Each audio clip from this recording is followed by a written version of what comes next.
We now continue with session 7 of the audiobook, Revisiting the History of Palestine. In this session, we start with the First Intifada. In 1987, history shifted again, not through armies or politicians, but through ordinary people. The First Intifada erupted in Gaza and spread across the West Bank. It was not planned. It was not ordered. It grew from years of humiliation, checkpoints, land sieges, and inequality. The Intifada was civil resistance, an uprising of students, workers, mothers and fathers, neighborhood communities, youth with stones facing armored vehicles.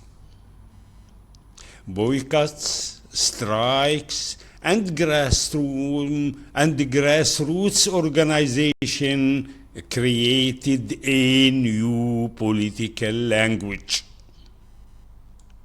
That was a turning point. The world saw Palestinians not as faceless victims, but as people demanding dignity. Israel responded with force, curfews, mass arrests, injuries, deaths, but the uprising continued.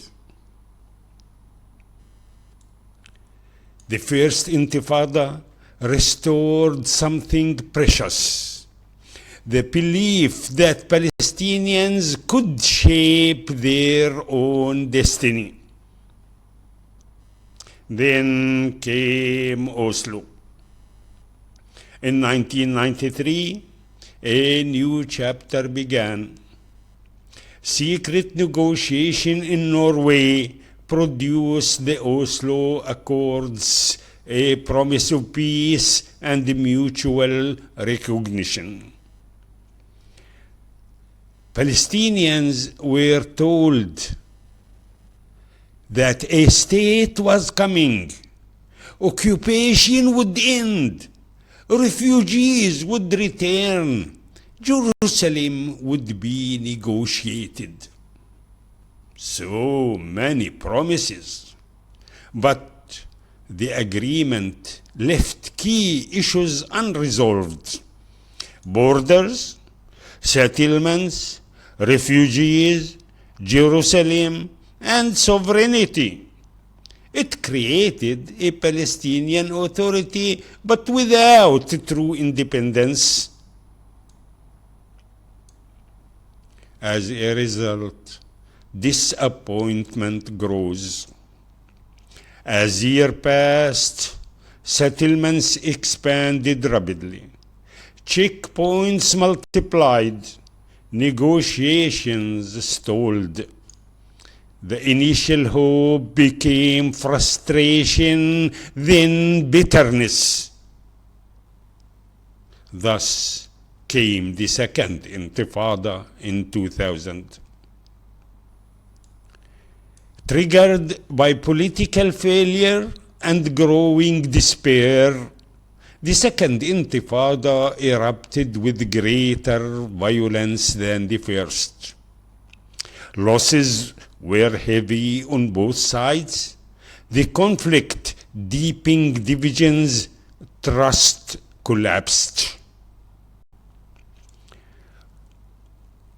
Oslo promised peace. Instead, it produced a map of fragmented enclaves and a generation caught between negotiation and resistance. Popular anger erupted when the promises of Oslo transformed into more settlements instead of freedom, and when Sharon's visit to the Aqsa Mosque. It compounded in September 2000 and became a symbol of betrayal. Palestinian youth responded with fury. The Second Intifada was born of frustration, not ideology. The agreement had been broken, not by the oppressed, but by the Israelis in power. These were difficult years, during which political trust was shattered and society was torn apart. The Second Intifada left more than 3,000 Palestinian martyrs and tens of thousands wounded.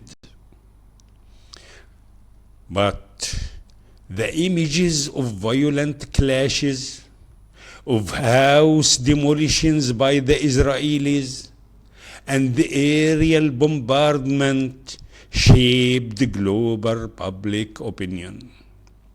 The image of the martyred child Muhammad al-Durra became a symbol of Palestinian suffering.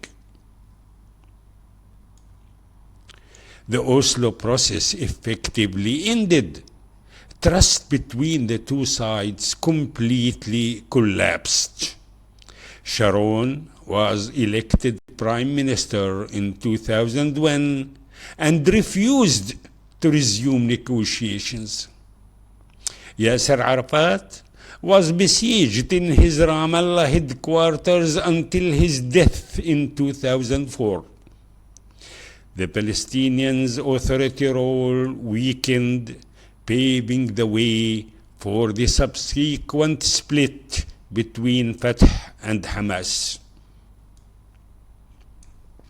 The Second Intifada was a pivotal moment in modern Palestinian history. It highlighted the fragility of negotiated peace, the limitations of diplomacy without addressing core grievances, and created a new political reality that continues to resonate today. This content paved the way for political division and the rise of Hamas as a popular alternative in the late 1990s and early 2000s. The establishment of the Palestinian Authority was a historic milestone for Palestinians, but it was constrained by the realities of occupation, by the failure of diplomacy, and by the internal division constraints that continue to shape the future of Palestinian governance.